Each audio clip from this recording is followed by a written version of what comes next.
నాకు ఆషామాషిగా గాలికి తిరిగేవాళ్ళు వద్దు. నాకు మీ పని politics is not for business.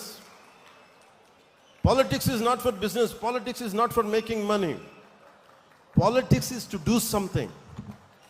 To take the next generation from here till the next step, next level. ఇక్కడి నుంచి ఇంకొక స్థాయికి తీసుకెళ్ళాలి. నేను అలాంటి వాళ్ళు కావాలని కోరుకుంటున్నా. మనం ఇదివరకులా అడవుల్లోకి వెళ్ళలేము. కూర్చోబెట్టి కులం రంగు మతం రంగు కూర్చొని పోరాటాలు చేయాలి. ఎంతకాలం చేస్తాం? కుల పోరాటాలు ఎంతకాలం చేస్తాం? మత పోరాటాలు ఎంతకాలం చేస్తాం? ప్రాంతీయ పోరాటాలు ఎంతకాలం చేస్తాం? కూడుగుడ్డ కావద్దా? ఉద్యోగాలు కావద్దా? ఉద్యోగ భద్రత కావద్దా? నాకు స్కిల్ డెవలప్మెంట్ కావద్దా? మరి దీనికోసం ఎవరు మాట్లాడతారు? మన కులపోడి చేస్తారు. జరుగుద్ది అక్కడెక్కడన్నా? అలా ఎప్పటికీ జరగదు. మాట్లాడితే కూర్చోబెట్టిన కొంతమంది మాట్లాడుతూ ఉంటే నువ్వు కులం గురించి మాట్లాడదాం. అవునా, నేను కులంలో పుట్టాను, ఏం చేయను దానికన్నా? నేను కులం కోసమే ప్రయాణిస్తే కుల నాయకుని అయ్యేవాడిని కదా. నేను కులం కోసం ఒక్కదానికి రాలేదు. నేను సంపూర్ణ మానవాళి కోసం వచ్చాను. జాషువా విశ్వనరుడు అన్న కాన్సెప్ట్ని గుండెల్లో పెట్టుకొని వచ్చాను నేను. అన్ని కులాలని గౌరవిస్తాం, అన్ని ప్రాంతాలని మతాలని గౌరవిస్తాం, కానీ తప్పులు జరుగుతున్నప్పుడు సరిదిద్దుతాం. ఈ ఆలోచనతో వచ్చాను.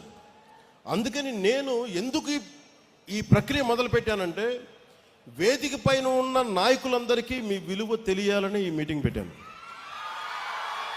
నాకు తెలిసేలాగా నాయకులు తెలుసు, తెలియని వాళ్ళు ఎవరం కాదు. కానీ ఎంత స్థాయి మీరు గుండెల్లోని చెప్తే, ఒక ఆడపడుచు 3 ఏళ్ల బిడ్డను తీసుకొని నోవాటెల్ హోటల్ ఇలా కూర్చొని మా అన్న వస్తాడు, మా అన్నకి ఏం కాకూడదనంటే, ఒక ఆడబిడ్డ భద్రతను వదిలి వచ్చింది తన అన్న కోసం అని అంటే, అది ఆ రోజు ఏదో మన సినిమా కాదు అది. ఓకే, మీరంతా నా కోసం రండి, మేము ఎదుగుతాం, అలా కాదు. మీరు ఎదగడానికి మేము కష్టపడాలి. అందుకే నేను నడిచి చూపించాం. మన నాయకులకి ఇది అర్థమైతే, మనం ఎంత కష్టపడి మీరందరూ మమ్మల్ని గెలిపించారో మా వాళ్ళందరికీ అర్థమైతే, జనసేన ఒక రోజున, ఇది నా గట్ ఫీలింగ్, నిన్న కూడా చెప్పాను.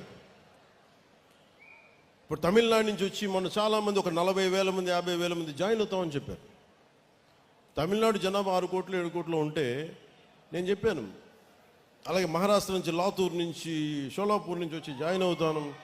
తెలంగాణలో మనకి ఎలాగ ఉన్నాడు, ఒరిస్సా నుంచి, బరంపురం నుంచి వచ్చి మాట్లాడుతూ నేనేం చెప్పానంటే, నేను పుట్టిన ఆంధ్రప్రదేశ్లోనే నేనేం కోరుకోను, నేను పెరిగిన తెలంగాణలో నేనేం కోరుకోను, బాగుండాలని కోరుకుంటాను. కానీ నిలబడాలంటే మీరు పోరాటం చేయాలి. ఈరోజు చూడడానికి మీరు అందరూ చిన్నపిల్లలాగే ఉన్నారు, ఒక 20 ఏళ్ళు 22 ఏళ్ళు 25 ఏళ్ళు. కానీ మీరు 20 ఏళ్ల తర్వాత మీరు దృష్టి ఉంది అంటే, ఈరోజు 2000 మేము పుష్కర కాలం పట్టింది నాకు, దాదాపు అంటే 12 సంవత్సరాలు పట్టింది, 10 సంవత్సరాల పైన.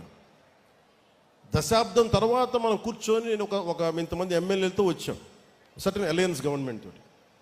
అలాంటిది భవిష్యత్తులో మీ కర్ణాటకలో కావచ్చు, తమిళనాడులో కావచ్చు, లేదంటే ఒరిస్సాలో కావచ్చు, మహారాష్ట్రలో కావచ్చు, మీరు తెలంగాణలో కావచ్చు, మీరు వెళ్ళాలి అంటే మీరు పోరాటం మీరు చేయాలి. నేను దానికి కావాల్సిన సైద్ధాంతిక బలం ఇవ్వగలను, అవసరమైతే నా వనరుల్ని కొంత ఇవ్వగలను మీకు. కానీ మీరు నిలబడాలి.